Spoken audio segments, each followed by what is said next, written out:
जितेंद्र शर्मा इस वक्त हमारे साथ हैं और जितेंद्र तक आवाज नहीं पहुंच पा रही है। प्रदीप कौशल जी को भी मैं इस वक्त स्क्रीन पर देख पा रही हूँ। प्रदीप कौशल जी, ये जो नई लड़ाई शुरू हुई है केंद्र बनाम दिल्ली, और ये नई लड़ाई तो मुझे नहीं कहना चाहिए, केंद्र बनाम दिल्ली की जो लड़ाई है उसमें नया चैप्टर जो है, इसे आप कैसे एनालाइज करेंगे? आपका विश्लेषण क्या कहता है?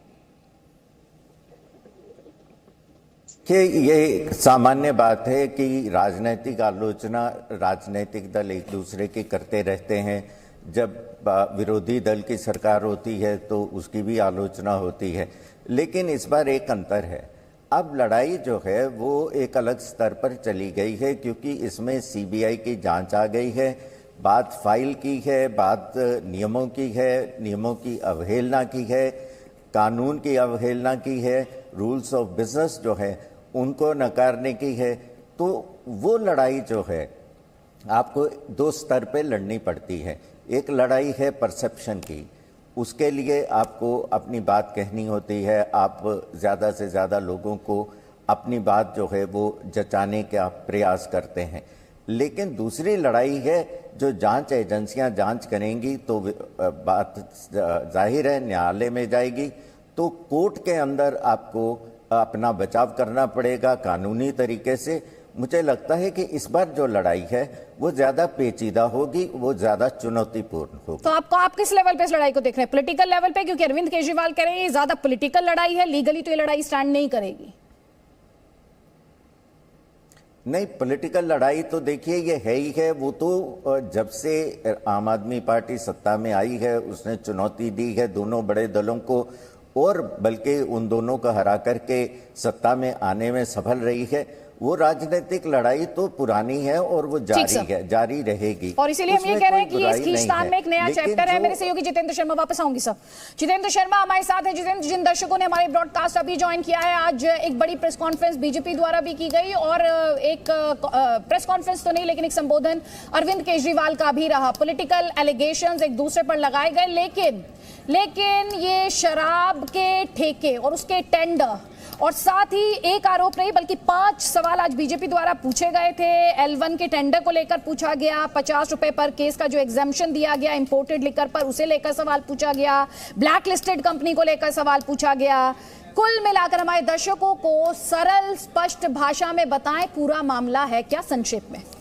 देखिए अदिति, एलजी ने ये सीबीआई जांच के लिए जो इंक्वायरी के ऑर्डर किए हैं, जो एक्साइज पॉलिसी जो दिल्ली सरकार लेकर के आई थी 2021 में, उसको लेकर के एलजी ने कहा है कि इसके अंदर भ्रष्टाचार है, नियमों की अनदेखी की गई है और इसलिए इसकी सीबीआई जांच की जानी चाहिए। इससे पहले एलजी ने चीफ सेक्रेटरी से इस पूरी को लेकर के एक रिपोर्ट एलजी को देने के लिए कहा था। उस रिपोर्ट को जो 8 तारीख को दे दिया गया था एलजी को, 8 जुलाई को। इसमें बताया गया था कि किस तरह से जो एक्साइज पॉलिसी दिल्ली सरकार लेकर के आई है उसमें नियमों की अनदेखी की गई है। सबसे पहले तो मैं आपको बता दूं कि 15/4/2021 में किस तरह से नियमों की अनदेखी हुई। 15 अप्रैल 2021 को दिल्ली सरकार कैबिनेट मीटिंग करती है जिसमें ये फैसला लेती है कि मनीष सिसोदिया इस एक्साइज पॉलिसी को देखेंगे और वही फैसला लेंगे। लेकिन जब उस दौरान जो एलजी थे दिल्ली सरकार में, अनिल बैजल, उन्होंने जब इस पर आपत्ति जताई, तब उसके बाद इस फैसले को 21 मई 2021 को वापस ले लिया गया। लेकिन बात यहीं पर नहीं रुकी। इसके बावजूद मनीष सिसोदिया ने अकेले इस एक्साइज पॉलिसी को तैयार किया। इसमें आरोप यह है कि अपने लोगों को फायदा पहुंचाने के लिए इस एक्साइज पॉलिसी को तैयार किया गया। कोविड के दौरान, जिस दौरान दिल्ली के अंदर लोग मर रहे थे, ऑक्सीजन की कमी थी, देश भर में कोविड फैला हुआ था, उस दौरान सिर्फ और सिर्फ लिकर कार्टेल को फायदा पहुंचाने के लिए 144 करोड़ रुपए का वेवर दिया गया, जो अपने 144.36 करोड़ का वेवर दिया गया। ये वेवर क्यों दिया गया? बिल्कुल और इसे कहा गया इसे माफिया को फायदा हुआ, जो कि ये पूरा लिकर कार्टेल जो था उसको चला रहा था। हमारे साथ आतिश जी जुड़ गई आम आदमी पार्टी से। आतिश जी, आपने इस डिस्कशन में सुन लिया होगा, थोड़ी देर पहले शहजाद पूनावाला सवाल पूछ रहे थे, अनुज अत्रे भी सवाल पूछ रहे हैं। सवाल अगर मैं आज बीजेपी के एलिगेशन को एक लाइन में सम अप करूं तो ये कहा गया कि ये आम आदमी पार्टी की सरकार नहीं, ये ठेके वालों की सरकार है। अदिति जी, मैं सारी बात नहीं सुन पाई, पर जितना मैंने भारतीय जनता पार्टी की प्रेस कॉन्फ्रेंस आज सुनी मुझे बड़ा इंटरेस्टिंग लगी उनकी बात। उन्होंने कहा कि बहुत बड़ा घोटाला हुआ है, लॉस टू द एक्सचेकर हुआ है, कि सरकारी खजाने को नुकसान हुआ है, घोटाला हुआ है। मैं ये जरूर कहूंगी ये देश का, दुनिया का पहला ऐसा घोटाला होगा जिसमें सरकार को 1300 करोड़ का फायदा हुआ है। क्योंकि जब ये नई एक्साइज पॉलिसी इंट्रोड्यूस हुई तो हम ये देख सकते हैं कि दिल्ली सरकार को उससे पिछले साल में 2019-20 में 4109 करोड़ एक्साइज रेवेन्यू आया। 2020-21 में जब ये पॉलिसी, जिस साल में सिर्फ मात्र 4 महीने के लिए इंट्रोड्यूस हुई थी, क्योंकि ये नवंबर 2020 में इंट्रोड्यूस हुई, मात्र 4 महीने के इंक्रीज से 2020-21 का अगर हम आंकड़ा देखें तो 5446 करोड़ की एक्साइज रेवेन्यू दिल्ली सरकार के पास आ जाती है। तो ये तो बढ़िया घोटाले हैं। ऐसे तो घोटाले और होने चाहिए जिसमें राजस्व को 1300 करोड़ का फायदा होता है।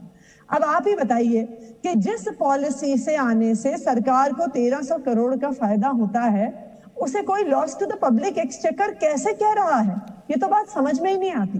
ठीक है, जवाब ले लीजिए, ये इंपॉर्टेंट पॉइंट है। आशीष जी, मैं आपको पॉइंट दर पॉइंट आज दर्शकों को इस डिबेट को डिकोड करेंगे, पॉइंट दर पॉइंट रिबटल होगा। शहजाद पूनावाला सीधे तौर पर आतिशी ये कह रही हैं कि ये तो अच्छा घोटाला है, 1300 करोड़ रुपयों का अगर फायदा हो जाए तो ऐसे घोटाले तो इस देश में होते रहने चाहिए, आतिशी कह रही हैं। आपका जवाब? देखिए, वो कभी स्वीट टेररिज्म कहते हैं, अब इसको स्वीट करप्शन कह रहे हैं। मतलब कि अदिति, अगर एक जगह का मुनाफा 3000-4000 करोड़ हो सकता था, अब वो 1300 करोड़ ही हुआ, तो ये कह रही है कि अरे फायदा तो हो गया ना, तो घोटाला किस बात का? यही तो मैं कह रहा हूं अदिति जी, आप आतिशी जी, आप देर से जुड़ी। 3 स्पेसिफिक सवाल है। एक, L1 को जो एयरपोर्ट जोन का था उसको आपने 30 करोड़ EMD बिना कॉम्पिटेंट अथॉरिटी के कैसे दे दिया? दूसरा, 144 करोड़ आपने लिकर कार्टेल का कैसे एग्जेम्प्ट कर दिया? तीसरा, जो लाइसेंस का ऑपरेशनल पीरियड था वो था 1/4/2022 तक, उसको बढ़ाकर आपने 31/7/2022 बिना कैबिनेट में आए कैसे दे दिया? उसके अलावा ब्लैकलिस्टेड कंपनी खाऊगल्ली को जो मना है उसमें, उस एक्साइज पॉलिसी में, उसको कैसे आपने परमिशन दे दी? और मैन्युफैक्चरिंग कंपनी को रिटेल करना अलाउड नहीं है इस पॉलिसी में, आपने कैसे उनको ये दे दिया? कैसे जो शराब की एडवर्टाइजमेंट करते हैं वो एक वायलेशन है एक्साइज ड्यूटी एक्ट का, उसके खिलाफ आपने सेक्शन 41 के तहत कोई कार्रवाई क्यों नहीं की? और कितनी कार्रवाई की अगर बता सकते हैं तो बता दो। 50 रुपए प्रति क्रेट इंटरनेशनल लिकर पर आपने माफ किया, ये भी कॉम्पिटेंट अथॉरिटी से नहीं किया। इसके स्पेसिफिक जवाब दीजिए, क्योंकि चीफ सेक्रेटरी की रिपोर्ट है ये। और आप ये मत बताइए कि 2000 करोड़ का फायदा हो सकता था, 1300 करोड़ का तो हो गया, तो ये स्वीट घोटाला हो गया। यही तो हम कह रहे हैं कि जो हजारों करोड़ों रुपए की जो संपत्ति हमारे दिल्ली वालों की, वो आपने अपने दोस्तों को दे दी। ठीक है, आपने ये दलील दी। इनकी दलील ये है, सुन ले, आप मेरा सवाल सुन ले ताकि दर्शकों को क्लैरिटी मिले आप लोगों की लाइन ऑफ आर्ग्यूमेंट से। शहजाद, ये आपने ये कहा कि 1300 करोड़ रुपए का फायदा हुआ, ऐसे घोटाले से फायदा होना चाहिए। शहजाद ने आपको जवाब दिया कि आप 1300 करोड़ के फायदे में खुश हो रही हैं, ये घोटाला, ये फायदा, माफ कीजिएगा, जिसे वो घोटाला कह रहे हैं, वो ये कह रहे हैं कि ये फायदा कई हजार करोड़ रुपयों का हो सकता था। उस पर आपका जवाब? देखिए, एक्चुअली बड़ी इंटरेस्टिंग बात है अदिति जी। इनकी भारतीय जनता पार्टी की जो सारी सरकारें हैं देश भर में, अगर आप भारतीय जनता पार्टी की सारी सरकारें देखिए, चाहे मध्य प्रदेश में हो, चाहे देश के किसी हिस्से में हो, सारी घाटे में चल रही है। CAG की हर रिपोर्ट कहती है कि इनकी महाराष्ट्र की सरकार, जहां पे महाराष्ट्र में पहले सरकार में थे फडणवीस जी की, वो घाटे में थी। मध्य प्रदेश की सरकार घाटे में, उत्तर प्रदेश की सरकार घाटे में, हर सरकार इनकी घाटे में चलती है। अब इनकी समस्या यह है, इस बात से बड़े परेशान है कि दिल्ली की सरकार मुनाफे में कैसे चल रही है, दिल्ली में कैसे स्कूल अच्छे हो जा रहे हैं, दिल्ली में कैसे अस्पताल अच्छे हो जा रहे हैं, बिजली भी फ्री में दे रहे हैं, पानी भी फ्री में दे रहे हैं, लेकिन फिर भी सरकार के पास इतना पैसा कहां से आ रहा है? ये भारतीय जनता पार्टी की परेशानी है। क्योंकि अब देश भर में लोग कह रहे हैं ना कि भाई हमें भी ऐसी सरकार चाहिए जो बिजली फ्री देती है, पानी फ्री देती है, स्कूल अच्छे देती है, अस्पताल अच्छे देती है। अब आप तो ये एक तरह के इलेक्शन मैनिफेस्टो पर चले गए। एक सेकंड में, मैं ये दर्शकों की अंडरस्टैंडिंग के लिए डिबेट कर रही हूँ।